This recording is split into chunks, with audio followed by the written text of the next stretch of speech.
Di tengah hamparan tanah Jawa bagian timur, sebelum namanya menggetarkan seluruh Nusantara, ada sebuah kerajaan kecil bernama Tumapau. Tanahnya subur, sungainya mengalir jernih, namun politik di dalamnya gelap, seperti malam tanpa bulan. Dari tanah inilah benih Majapahit kelak tumbuh, bukan dari kemakmuran, melainkan dari pengkhianatan, perang, dan ambisi yang membara dalam dada manusia-manusia besar. Pada tahun 1292, runtuhnya Singhasari membuat Jawa terpecah. Pasukan Mongol dari Kubilai Khan datang untuk menghukum raja yang telah menghina mereka. Kerajaan-kerajaan kecil bersiap menghadapi gelombang asing, sementara bangsawan lokal saling berebut kekuasaan.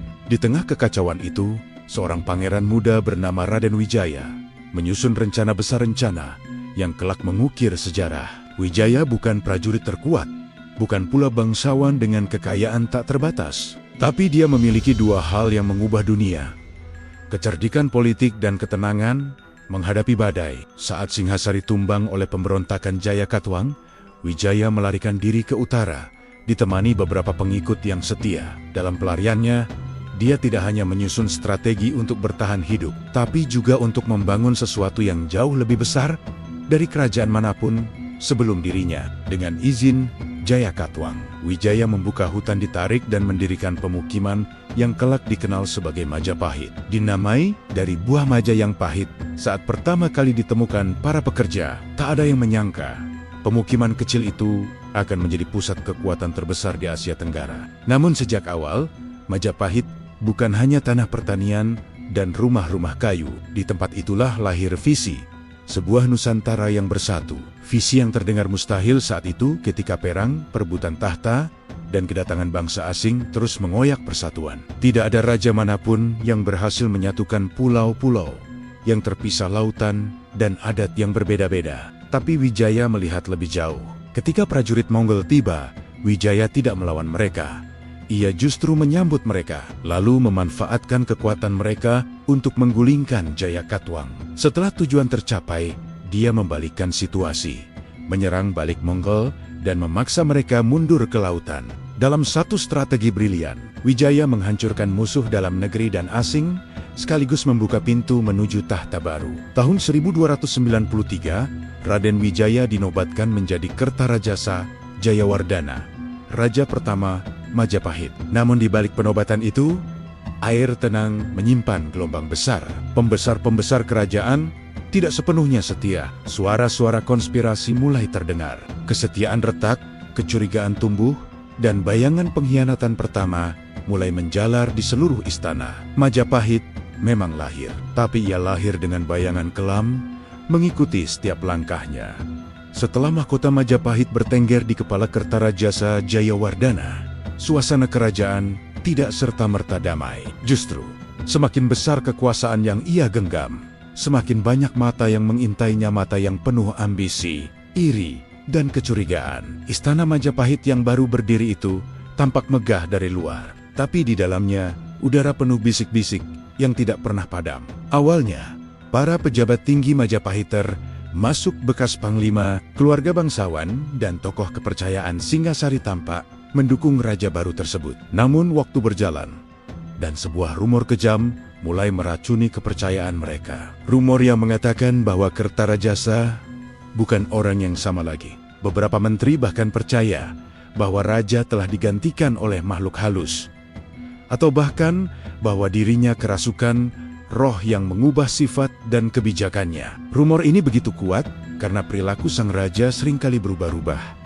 Kadang sangat penyabar, kadang meledak-ledak, seolah ada badai yang tersembunyi di balik ketenangan wajahnya. Tentu saja, rumor itu dibuat oleh orang-orang yang memiliki kepentingan sendiri. Di balik seluruh kekuasaan, sebuah konspirasi besar perlahan terbentuk. Para pejabat yang dulu membantu naiknya Majapahit merasa semakin tidak aman. Kertarajasa mulai memperkuat pasukan, memperluas wilayah, dan tidak segan menghukum mereka yang dianggap mengancam stabilitas. Beberapa pejabat tinggi yang dulu berjasa malah merasa tersisih.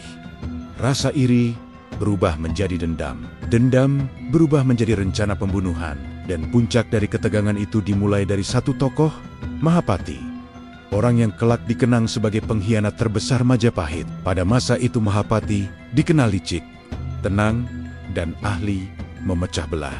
Dia tidak menyerang secara terang-terangan, melainkan membisikkan keraguan ke telinga para pembesar. Sedikit demi sedikit, ia meniupkan api yang membuat para bangsawan percaya bahwa Kertarajasa sedang merencanakan pembersihan besar. Sebuah aksi yang akan menghabisi semua pejabat penting. Ketakutan pun menular lebih cepat daripada wabah. Saat itulah konspirasi besar pertama dalam sejarah Majapahit lahir.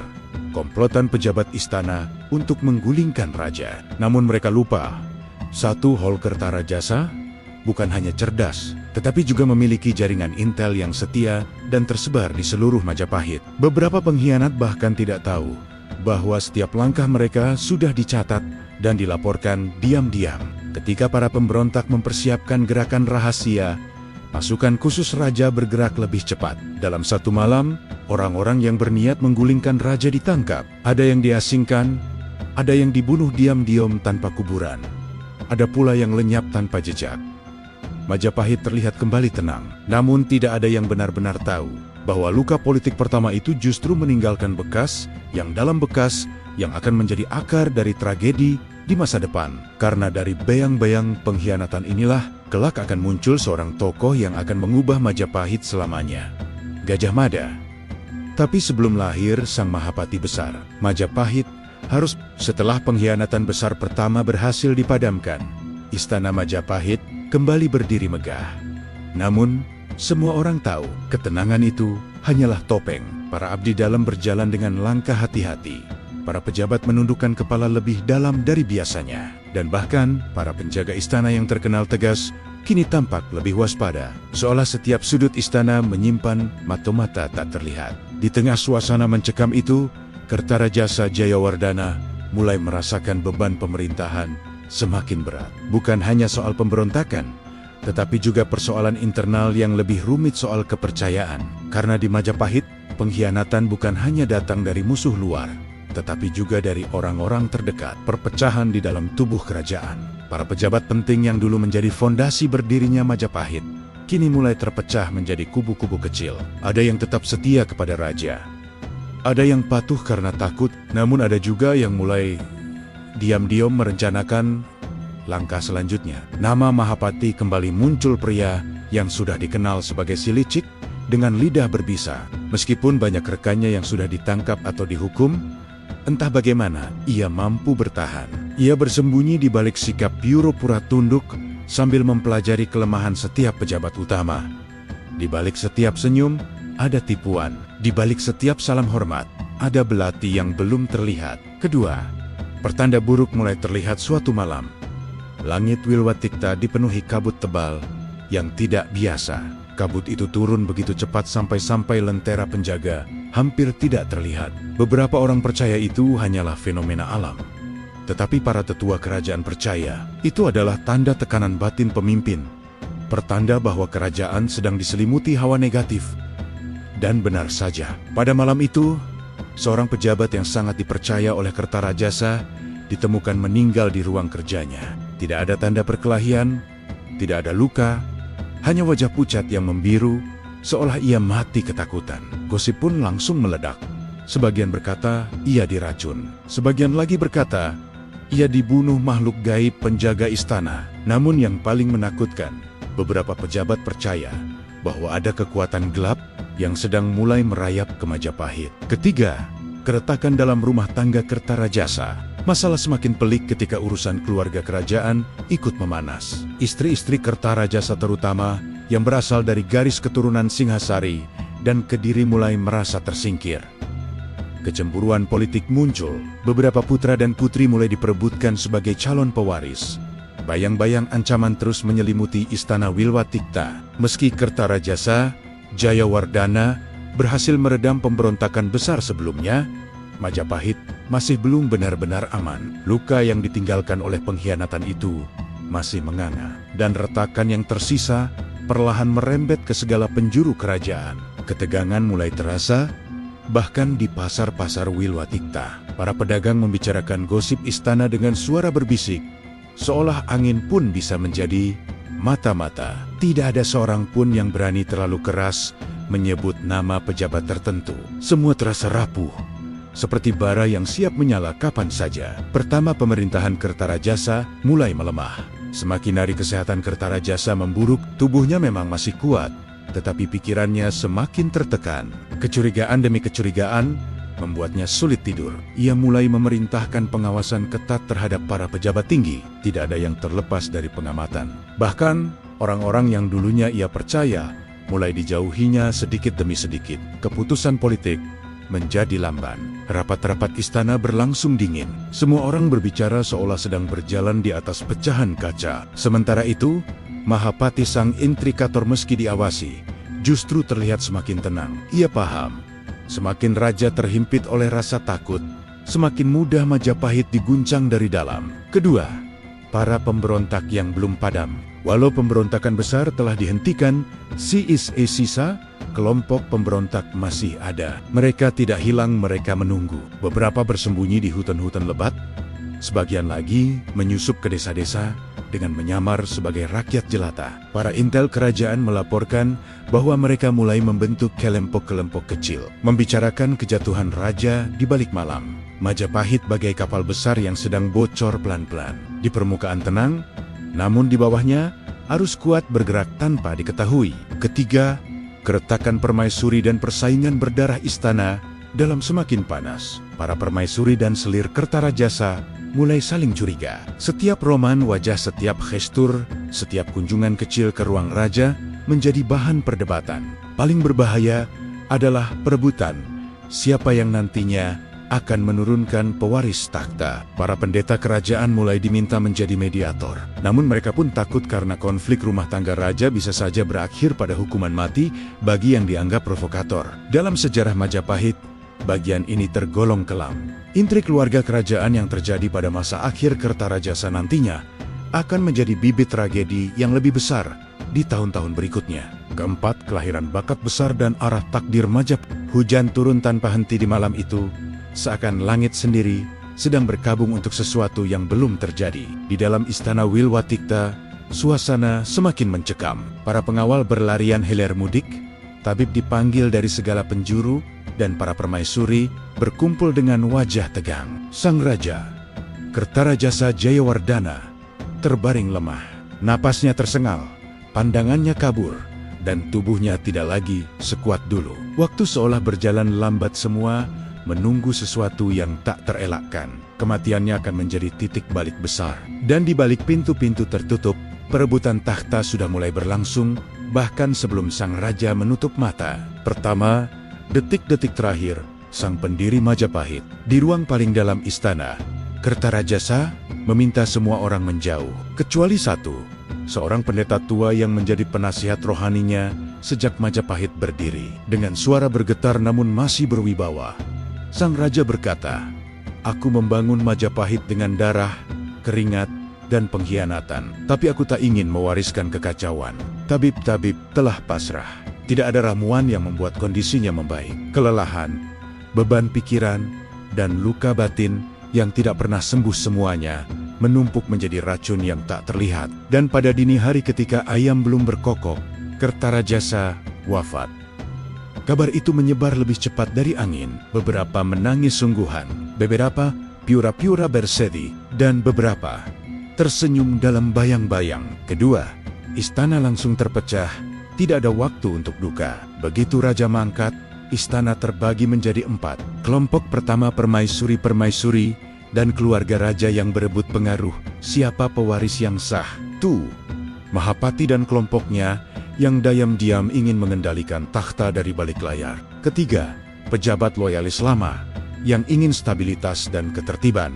4. Para bangsawan daerah yang mulai mempertanyakan apakah mereka harus tetap tunduk atau mulai membangun kekuatan sendiri. Pertanyaan terbesar menggema di seluruh istana. Siapa yang pantas duduk di takhta Majapahit? Kematian raja bukanlah akhir, melainkan awal dari badai yang sesungguhnya.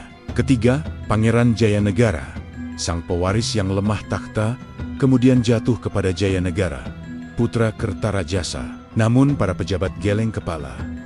rakyat ikut ragu, dan para bangsawan melihat peluang. Jayanegara dikenal sebagai pemuda lemah, tidak sebijaksana ayahnya, dan sering dipengaruhi oleh orang-orang berbahaya. Kepemimpinannya dianggap rapuh, bahkan sebelum ia duduk di singgasana. Mahapati langsung menyadari ini adalah kesempatan emas. Pemimpin muda yang mudah dikendalikan adalah pintu terbuka bagi intrik politik tingkat tinggi. Dalam bayang-bayang, Mahapati senja menyelimuti Trowulan ketika cahaya lilin menerangi ruang rapat kecil di dalam keraton. Di sini, 3 tokoh penting Majapahit berkumpul.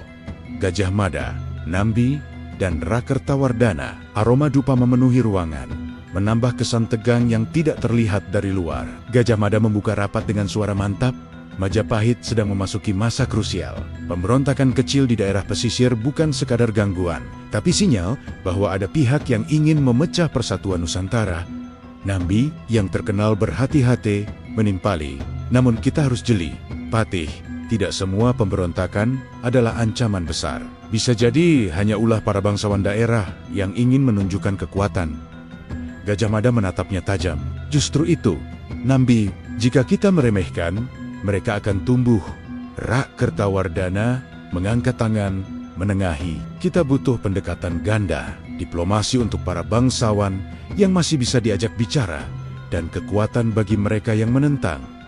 Gajah Mada mengangguk. Tepat, tapi ada hal lebih penting. Ia menurunkan suaranya. Informasi terbaru menyebutkan ada tokoh misterius yang mencoba menyatukan para penentang Majapahit. Identitasnya belum jelas, tapi ia paham strategi politik, dan ia tahu kelemahan kerajaan ini. Ruangan mendadak hening. Nambi mengerutkan dahi. Apakah mungkin orang itu bagian dari keluarga kerajaan sendiri? Gajah Mada tak menjawab langsung. Ia mengambil gulungan laporan, meletakkannya di meja. Yang jelas, dia seorang yang berpendidikan tinggi, menguasai taktik perang dan politik, dan dia bergerak cepat. Rakertawardhana bertanya, "Apa rencanamu, Patih?" Gajah Mada berdiri pelan. Tatapannya seperti obor yang menyala. Kita akan memperkuat loyalitas para adipati. Kita akan memperketat jalur perdagangan yang bisa menjadi sumber kekuatan musuh. Dan ia menarik napas. Kita harus siap menghadapi kenyataan bahwa musuh kita mungkin berada lebih dekat daripada yang kita kira. Suasana rapat menegang. Konspirasi mulai terkuak. Konflik Majapahit baru saja memasuki babak paling rumit. Di tengah hiruk-pikuk Trowulan yang tampak damai, ada satu tempat yang justru dipenuhi kecemasan, Pawestren, kompleks khusus perempuan bangsawan dan keluarga kerajaan. Disinilah rumor pertama tentang pengkhianat dalam istana mulai berhembus. Seorang abdi dalam perempuan berlari kecil membawa kabar ke Dyah Gitarja sang putri, yang juga dikenal sebagai Tribhuwana. Sebelum naik tahta, meski bukan lagi ratu, pengaruhnya tetap kuat, dan banyak yang masih memanggilnya Sri Rajapatni. "Gusti, ada kabar penting. Sepertinya seseorang sedang menggalang dukungan dari dalam keraton," lapor sang abdi dalam dengan suara setengah berbisik. Dyah Gitarja tidak tampak terkejut. Matanya justru memancarkan ketenangan yang membuat siapapun sulit menebak isi pikirannya. "Siapa yang kau maksud?" tanyanya lembut. "Belum jelas, Gusti, tapi beberapa pejabat muda sering bertemu diam-diam di luar jadwal resmi, dan mereka selalu menyebut nama seseorang yang berkuasa." Dyah Gitarja berdiri, melangkah menuju jendela, menatap halaman yang dipenuhi pohon majakon Majapahit. "Majapahit selalu diuji dari dalam," ujarnya lirih, seolah berbicara pada dirinya sendiri. Tidak lama kemudian, Gajah Mada masuk ke Pawestren dengan izin khusus, hal yang sangat jarang terjadi. "Gusti Rajapatni, hamba perlu berbicara," katanya sambil menunduk hormat. Dyah Gitarja mengangguk. "Aku sudah mendengar kabarnya, Patih." Gajah Mada menatapnya penuh hormat, sekaligus cemas. "Musuh yang kita cari kemungkinan besar adalah seseorang yang memiliki akses pada dokumen politik kerajaan, dan ia sedang mencoba memengaruhi para bangsawan muda." Dyah Gitarja menatap balik, tajam namun tenang. "Apakah kau mencurigai keluarga kerajaan sendiri?" Gajah Mada, Patih itu tidak langsung menjawab. Keheningan menggantung beberapa detik. "Hamba hanya berkata bahwa musuh kita mengetahui terlalu banyak, dan orang seperti itu biasanya tidak berada di luar tembok istana." Dyah Gitarja tersenyum kecil, entah karena terkejut, atau justru sudah menduga sejak awal. Jika itu benar, maka Majapahit sedang menghadapi masa paling gelap setelah wafatnya Raja Jayanegara. Gajah Mada mengepalkan tangan. Selama hamba masih bernapas, tidak akan kubiarkan Majapahit runtuh dari dalam. Diah Gitarja mengangguk pelan. Baiklah Patih, kita mulai dari mencari siapa yang paling diuntungkan jika Majapahit goyah. Di luar, angin malam berhembus membawa aroma bunga kenanga. Trawulan tampak tenang. Namun di balik dinding istana, bayang-bayang pengkhianat semakin nyata. Malam itu, pendopo agung Trawulan diterangi obor-obor besar. Gajah Mada duduk di depan meja kayu berukir, memeriksa laporan dari berbagai daerah Majapahit. Namun ada satu dokumen yang membuat alisnya mengernyit. Dokumen itu berasal dari Kutaraja, pusat administrasi yang mengatur data pejabat dan bangsawan. Di sana tercatat sesuatu yang janggal. Daftar bangsawan muda yang sering bertemu diam-diam, dan salah satu nama di antaranya dicoret kasar, diganti menggunakan tinta yang berbeda. Gajah Mada memanggil pengawalnya. Siapa yang mengirim laporan ini? Seorang juru tulis, Gusti Patih. Tapi setelah mengirimnya, ia menghilang. Gajah Mada menutup mata sejenak.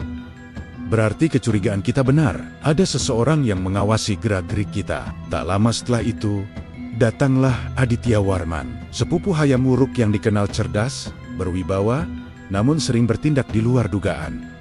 Ia baru saja pulang dari misi panjang ke Sumatera. Patih, aku mendengar kau sedang mencari pengkhianat, katanya sambil tersenyum tipis. Gajah Mada menatapnya tanpa ekspresi. Kau kembali tepat waktu.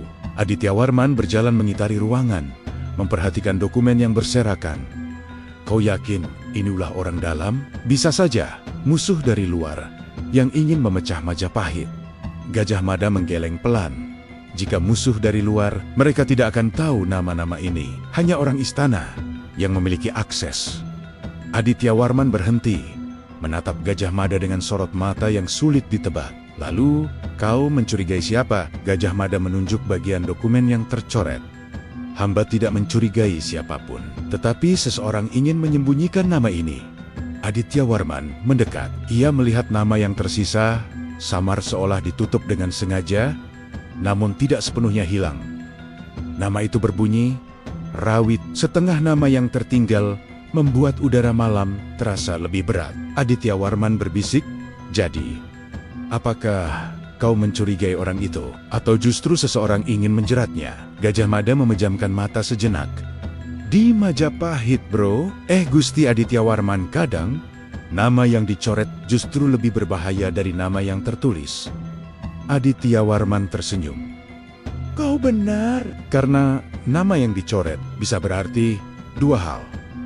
Disembunyikan atau dilindungi. Keduanya saling bertukar pandang. Dan di luar pendopo, seorang bayangan bergerak cepat, menghilang di balik pepohonan. Ia telah mendengar percakapan itu. Pertanyaannya kini, apakah ia bagian dari konspirasi atau justru saksi yang akan dibungkam?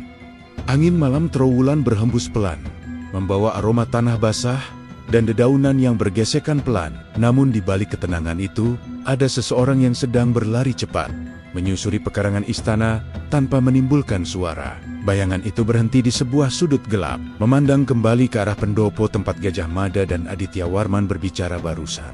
Napasnya pelan, teratur, seolah ia sudah terbiasa menghilang dari perhatian siapapun. Namanya Rakeyan Wira, salah satu abdi dalam muda yang jarang diperhatikan. Tapi malam itu, ia membawa sesuatu yang bisa mengubah Majapahit. Ia menggenggam gulungan daun lontar yang disembunyikan di dalam pakaiannya. Lontar itu berisi nama-nama yang dicoret dalam laporan yang diterima Gajah Mada. Kenapa harus namaku? Siapa yang mencoba menjerumuskanku? Gumamnya lirih.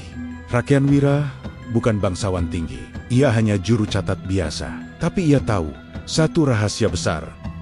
Seseorang di dalam istana ingin menghapus jejak keberadaannya untuk kejahatan yang tidak pernah ia lakukan. Tiba-tiba terdengar langkah kaki dari arah belakang. Rakeyan Wira memutar badan cepat. Seorang sosok berkerudung hitam berdiri beberapa meter darinya. Wajahnya tak terlihat. Suaranya datar, tanpa emosi. Berikan lontar itu. Rakeyan Wira mundur satu langkah. Kau siapa? Sosok itu tidak menjawab. Ia hanya mengangkat tangan, memperlihatkan keris kecil berbilah pendek. Bilahnya hitam Bukan warna besi biasanya pertanda bahwa ia digunakan untuk tugas-tugas kotor. Rakean Wira mulai panik. Aku tidak bersalah. Mereka ingin menghapus namaku untuk menutupi sesuatu yang lebih besar. Sosok itu maju selangkah. Bukan salah atau benar. Kau hanya tahu terlalu banyak.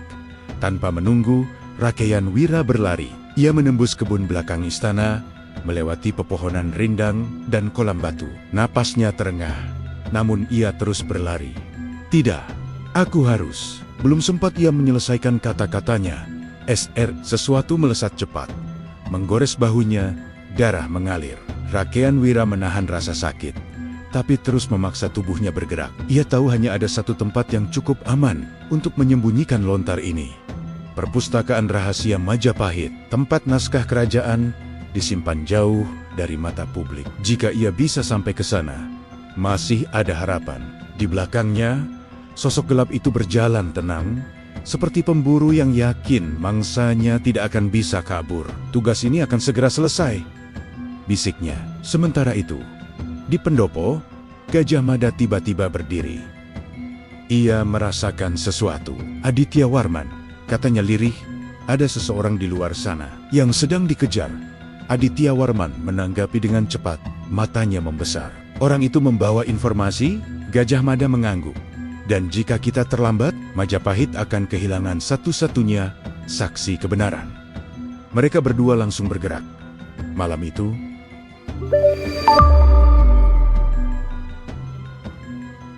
Rakean Wira berlari dengan sisa tenaga terakhirnya.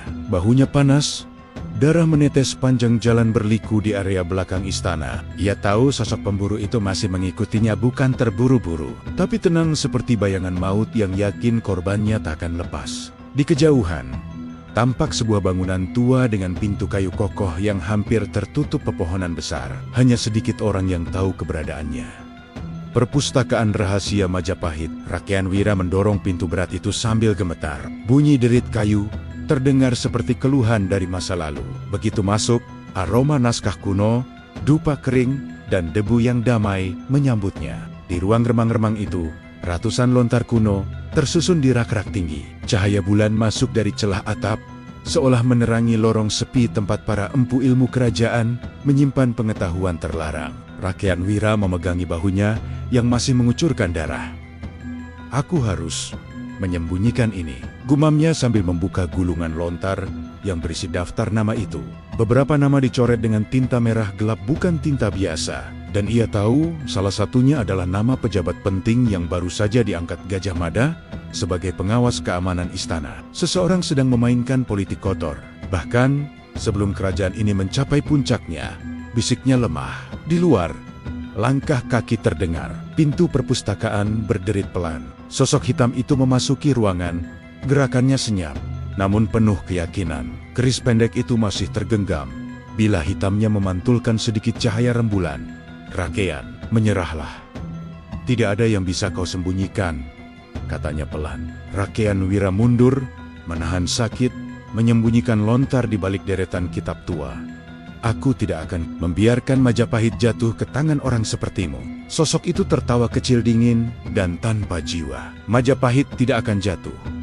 Justru akan tetap berdiri. Jika mereka yang tahu terlalu banyak menghilang, ia mendekat. Rakean Wira menahan napas. Ia menggapai sebuah buku besar, bersampul kulit dan melemparkannya ke arah sosok itu. Bukan untuk melukai, hanya untuk memberi waktu. Ia lari menuju pintu samping perpustakaan. Namun, pemburu itu jauh lebih cepat. Rakean terhuyung. Keris kecil itu nyaris mengenai dadanya. Ia menahan bilah itu dengan tangan, darahnya memercik ke lantai batu. Namun ia berhasil mendorong sosok itu cukup jauh untuk membuka pintu samping dan kabur. Ia keluar ke taman belakang istana, menuju tempat di mana cahaya obor mulai mendekat. Di sisi lain istana, Gajah Mada dan Aditya Warman sudah berlari. Dari arah taman belakang, teriak Aditya Warman. Gajah Mada mengangguk. Dia masih hidup. Aku bisa merasakannya. Mereka bergerak seperti angin, melewati lorong, melewati penjaga yang bingung, hingga akhirnya, Mahapatih, ada darah, seru salah satu prajurit. Gajah Mada menunduk, memeriksa noda merah di lantai batu. Dia dikejar, katanya, matanya tajam. Dan pengejarnya bukan orang biasa. Aditya Warman menatap jejak yang mengarah ke perpustakaan rahasia. Malam itu, Istana Majapahit terasa berbeda. Angin yang biasanya membawa aroma wangi dari taman istana, kini terasa dingin, seolah membawa kabar buruk yang merayap di balik bayangan tembok. Gajah Mada menatap tubuh Rakean Wira yang kini dirawat di ruang pengobatan rahasia. Darahnya sudah berhenti, namun lukanya dalam. Tabib kerajaan bekerja dengan tekun, wajah mereka serius, karena tahu korban ini bukan orang sembarangan. Aditya Warman berdiri di samping pintu, tangan memegang tombaknya erat. "Dia akan selamat, Mahapatih," katanya pelan. Gajah Mada mengangguk, tetapi matanya tetap gelap. "Selamat bukan masalahnya, Aditya. Yang jadi masalah adalah seseorang berani menyerang utusan rahasia kerajaan di dalam wilayah istana. Itu artinya musuh kita sudah lebih dekat dari dugaan." Aditya Warman menelan ludah. "Kita harus menemukan siapa dalangnya." Gajah Mada berjalan keluar, langkahnya mantap, tetapi pandangannya penuh badai. Di luar ruang pengobatan, para prajurit sudah berjaga. "Mahapatih," sapa seorang pengawal senior, "kami sudah memeriksa area perpustakaan. Tidak ada siapapun. Dia sudah pergi," ujar Gajah Mada tegas. "Tapi dia tidak pergi tanpa jejak." Ia mengambil sesuatu dari dalam jubahnya, sebuah serpihan kain hitam robek dengan bordiran emas kecil di ujungnya. Ini tidak mungkin milik prajurit biasa. Aditya Warman memeriksa bordiran itu. Itu seperti lambang bunga teratai emas. Gajah Mada mengangguk pelan. Hanya satu kelompok bangsawan yang menggunakan tanda itu. Keluarga Wiranggalih. Aditya Warman terkejut, tapi mereka adalah keluarga terpandang. Penasehat utama raja pernah berasal dari sana. "Itulah masalahnya," kata Gajah Mada dingin. "Kadang yang paling dekat adalah yang paling berbahaya." Di ruang gelap di sudut istana, seseorang duduk diam. Wajahnya tidak terlihat. Di depannya, sosok berpakaian hitam pemburu yang mengejar Rakean Wira berlutut. "Maafkan aku, tuanku," lontarnya. "Gagal aku dapatkan." Sosok di kursi itu menggerakkan tangannya pelan. "Tidak apa-apa, kita masih punya waktu. Dan Majapahit masih buta." Ia bangkit, berjalan ke arah jendela kecil. Cahaya bulan mengenai wajahnya cukup untuk menunjukkan senyum tipis penuh intrik. "Gajah Mada mungkin pandai membaca sandi dan strategi perang," katanya. "Tapi ia tidak akan pernah menemukan apapun. Jika kita hancurkan bukti sebelum ia mencapainya." Pemburu itu menunduk. "Aku siap." Malam merayap perlahan ketika Gajah Mada dan Aditya Warman memasuki gerbang kecil yang terletak di belakang istana. Gerbang itu jarang dibuka, bahkan oleh prajurit kerajaan sendiri. Di baliknya terbentang sebuah hutan tua yang sejak masa leluhur disebut sebagai Wana Padang. Tempat yang dipercaya dihuni roh penjaga dan meklik-meklok tak kasat mata. Angin di dalam hutan terasa lain dingin, namun seolah membawa bisikan-bisikan samar. Pepohonan besar menjulang tinggi. Akar-akarnya seperti ular raksasa yang membelit tanah. Cahaya bulan yang sebelumnya terang, kini hanya menembus dalam garis tipis di antara dedaunan. Aditya Warman menelan ludah. "Tidak heran orang-orang menyebut tempat ini angker," gumamnya. Gajah Mada tidak berhenti berjalan. "Ketakutan justru tempat terbaik untuk menyembunyikan rahasia," jawabnya. Mereka berjalan hati-hati, hanya ditemani cahaya obor. Semakin dalam mereka masuk, semakin terasa keanehannya. Suara burung malam menghilang. Tidak ada jangkrik, tidak ada suara binatang. Sunyi-sunyi yang tidak wajar, seolah hutan menahan napas. Tiba-tiba, dedaunan bergetar pelan. Aditya Warman langsung menyiapkan tombaknya. "Mahapatih, SST." Gajah Mada mengangkat tangan. Dari balik pepohonan, muncul kabut tipis. Kabut itu berputar pelan, lalu seakan membentuk sosok samar menyerupai manusia. Matanya kosong. Suaranya seperti berasal dari perut bumi. "Kembalilah, ini bukan tempat untuk kalian." Aditya Warman mundur setengah langkah. "Roh penjaga?" Namun Gajah Mada menatapnya tajam. Bukan takut melainkan curiga. "Itu bukan roh," katanya datar. "Itu ilusi." Seketika, Gajah Mada mengayunkan keris naga sasra ke udara. Kabut itu terbelah, dan di baliknya muncul seorang pria berpakaian hitam. Wajahnya tertutup kain. Ia melompat mundur, kaget karena penyamarannya terbongkar. "Kau lagi?" desis Aditya Warman. Pemburu bayangan yang menyerang Rakean Wira Pria itu tidak bicara. Ia langsung melemparkan pisau kecil ke arah Gajah Mada. Mahapati itu menepisnya dengan gerakan cepat, sementara Aditya Warman menerjang ke depan. Pertarungan terjadi di tengah hutan gelap. Suara logam beradu memantul antara batang pohon tua. Pemburu itu gesit seperti bayangan, melompat dari satu akar besar ke akar lain. Tetapi Gajah Mada sudah membaca pola geraknya sejak pertemuan pertama. Ia menunggu satu celah, satu langkah yang kurang sempurna, dan ketika pemburu itu menjejak akar licin, tubuhnya sedikit miring. Itu cukup. Gajah Mada menerjang dengan gerakan cepat, menempatkan keris di leher si pemburu. "Siapa tuanmu?" Suara Gajah Mada malam merayap perlahan ketika Gajah Mada dan Aditya Warman memasuki gerbang kecil yang terletak di belakang istana. Gerbang itu jarang dibuka, bahkan oleh prajurit kerajaan sendiri. Di baliknya terbentang sebuah hutan tua yang sejak masa leluhur disebut sebagai Wana Padang. Tempat yang dipercaya dihuni roh penjaga dan Meklik-Meklok tak kasat mata. Angin di dalam hutan terasa lain dingin, namun seolah membawa bisikan-bisikan samar. Pepohonan besar menjulang tinggi. Akar-akarnya seperti ular raksasa yang membelit tanah. Cahaya bulan yang sebelumnya terang, kini hanya menembus dalam garis tipis di antara dedaunan. Aditya Warman menelan ludah. Tidak heran orang-orang menyebut tempat ini angker. Gumamnya, Gajah Mada tidak berhenti berjalan.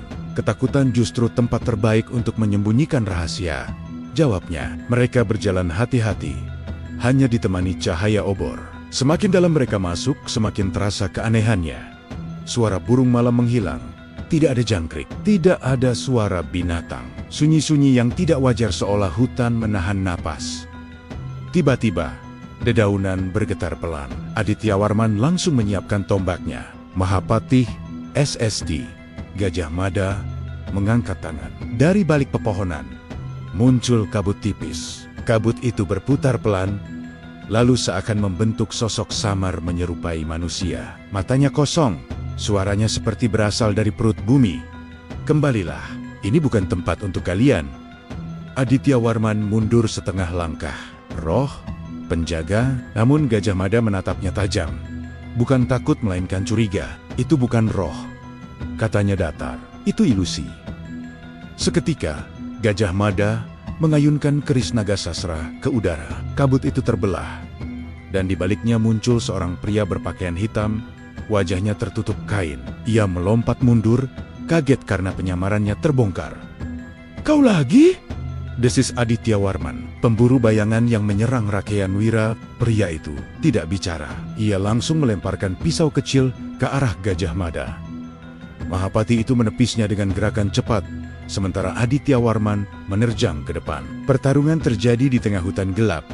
Suara logam beradu memantul antara batang pohon tua. Pemburu itu gesit seperti bayangan, melompat dari satu akar besar ke akar lain.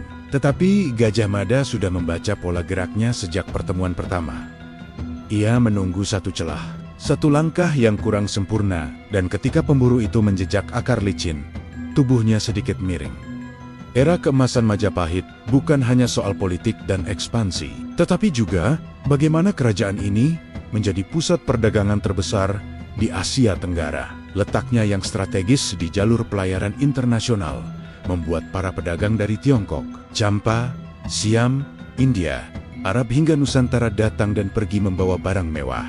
Pelabuhan-pelabuhan besar seperti Canggu, Tuban, Gresik, dan Surabaya menjadi pusat aktivitas ekonomi. Rempah-rempah seperti cengkih, pala, lada, hingga kapur barus diperdagangkan dalam jumlah besar. Kapal-kapal asing memenuhi dermaga, sementara para juru tulis Majapahit mencatat setiap aktivitas untuk memastikan pajak dan arus barang berjalan lancar. Di balik kemakmuran ini, ada kisah menarik tentang strategi Majapahit. Mereka tidak hanya menjual barang tetapi menguasai jalur distribusi. Ini membuat kerajaan menjadi penentu harga dan kekuatan ekonomi yang ditakuti.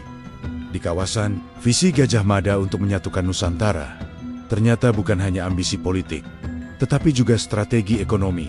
Semakin banyak wilayah tergabung, semakin besar kekuatan Majapahit mengontrol perdagangan global. Kemakmuran inilah yang membuat Majapahit disebut sebagai kerajaan emas pada zamannya. Di balik megahnya istana dan ramainya pelabuhan, Majapahit memiliki kekuatan lain yang jarang dibahas, jaringan intel dan telik sandi yang tersebar di seluruh Nusantara. Para telik sandi ini bukan sekadar mata-mata. Mereka adalah informan, pengamat pasar, sekaligus penyampai kabar rahasia untuk menjaga stabilitas kerajaan. Gajah Mada, sebagai Mahapatih, dikenal sangat bergantung pada jaringan ini. Ia membangun sistem informasi yang membuat Majapahit selalu selangkah lebih maju. Dari Sumatera, Bali, Kalimantan, Maluku, sampai tanah semenanjung para telik sandi mengirim laporan tentang pergerakan musuh, harga rempah, pemberontakan kecil, hingga isu politik kerajaan tetangga.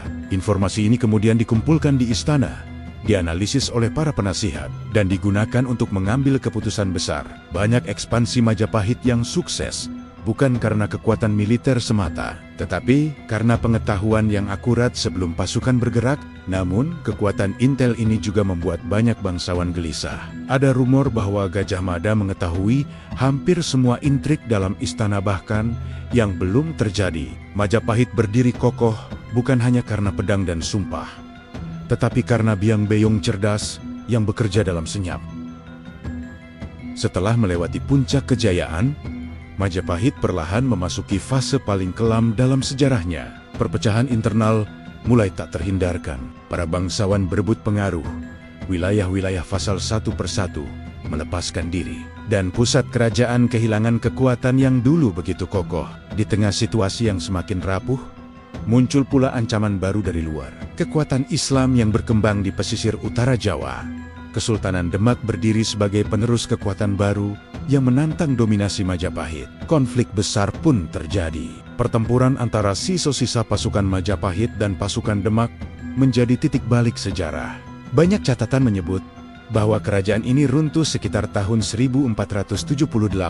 Namun beberapa sumber misterius menyatakan bahwa sebagian keluarga kerajaan kabur ke Bali, mempertahankan sisa tradisi Hindu-Buddha dan membangun kembali fondasi kebudayaan mereka di sana. Yang menarik adalah, meski kerajaan runtuh, ide tentang Nusantara yang diperkenalkan Gajah Mada tak pernah padam. Visi itu tetap hidup, menjadi fondasi persatuan Indonesia ratusan tahun kemudian.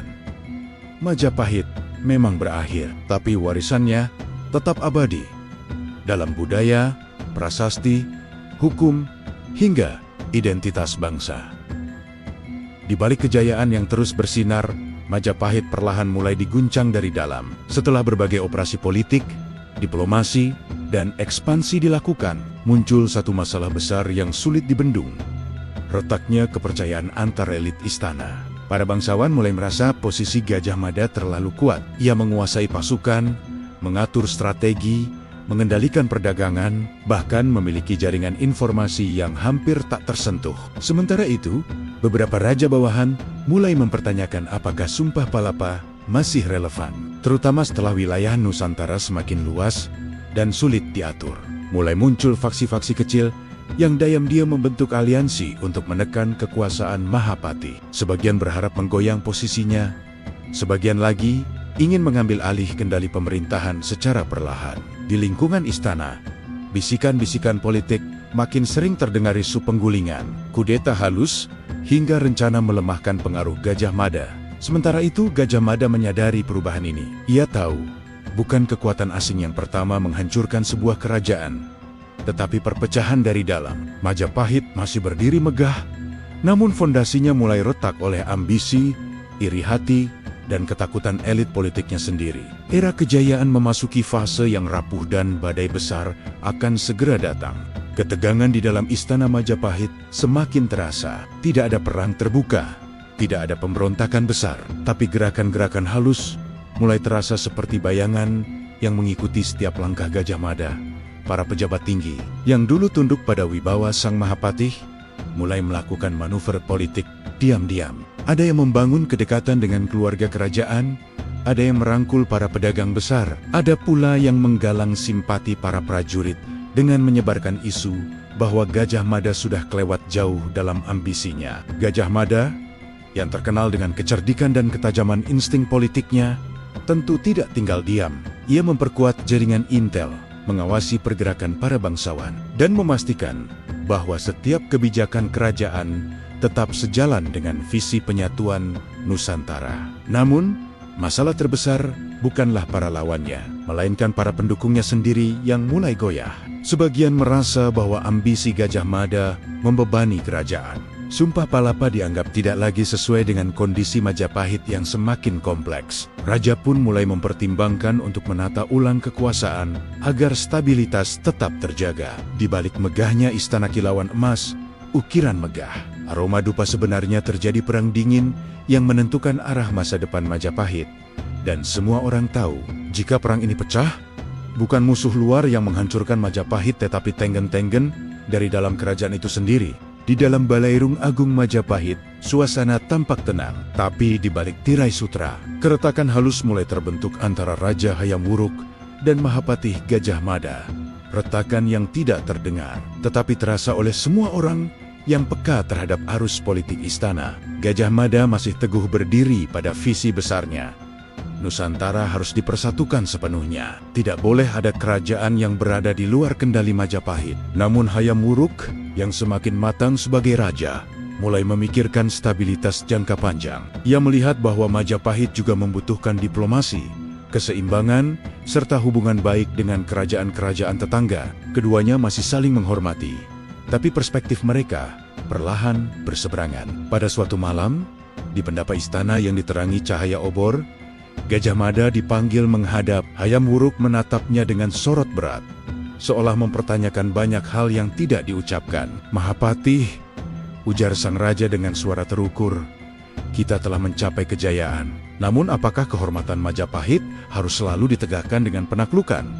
Gajah Mada tidak bergeming, tatapannya tajam, penuh keyakinan. Selama masih ada kerajaan yang berdiri sendiri, selama sumpah ini belum terpenuhi, maka tugas itu belum selesai. Paduka, jawaban itu membuat hening merayap pelan di antara mereka. Dua tokoh terbesar Nusantara yang dulu bergerak dalam satu visi, kini berada di persimpangan jalan. Kabar pertemuan itu menyebar diam-diam di antara para pejabat. Ada yang mulai mendekati raja, ada yang tetap setia pada Mahapatih. Lingkaran kekuasaan Majapahit mulai terbagi menjadi dua arus.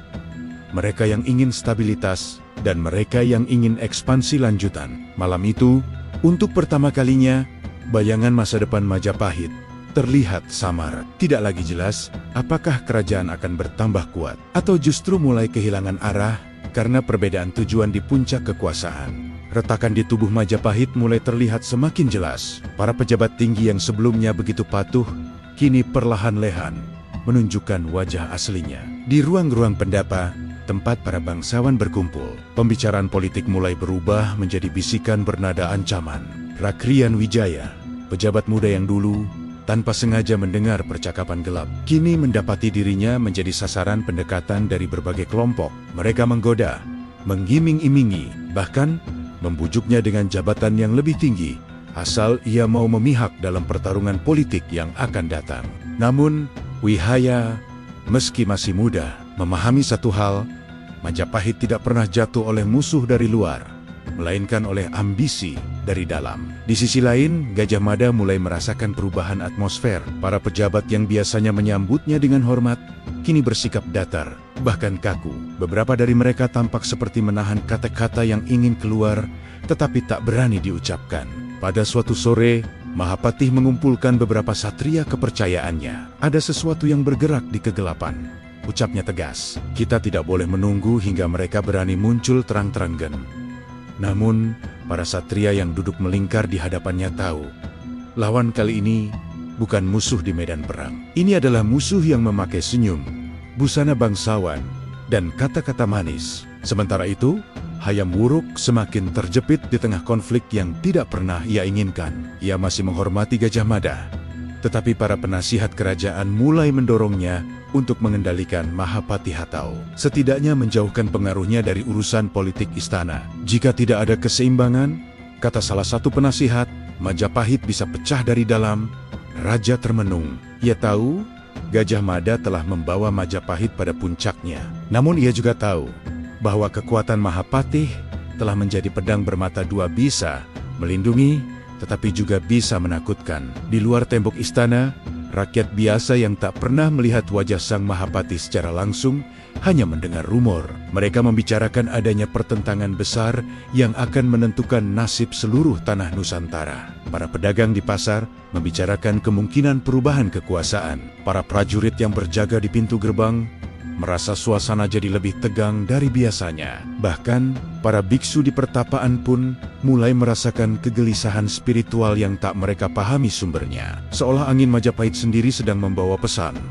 Ada badai besar yang sebentar lagi datang. Di akhir hari, ketika matahari terbenam di balik puncak gunung, Gajah Mada berdiri seorang diri di pelataran istana. Ia melihat ke arah Cakrawala dengan pandangan tegas, namun penuh beban. "Jika ini adalah ujian terakhir sumpahku," gumamnya pelan, "maka aku akan menghadapinya." Malam itu, langit Majapahit tampak gelap seolah tahu bahwa sejarah akan memasuki babak berikutnya.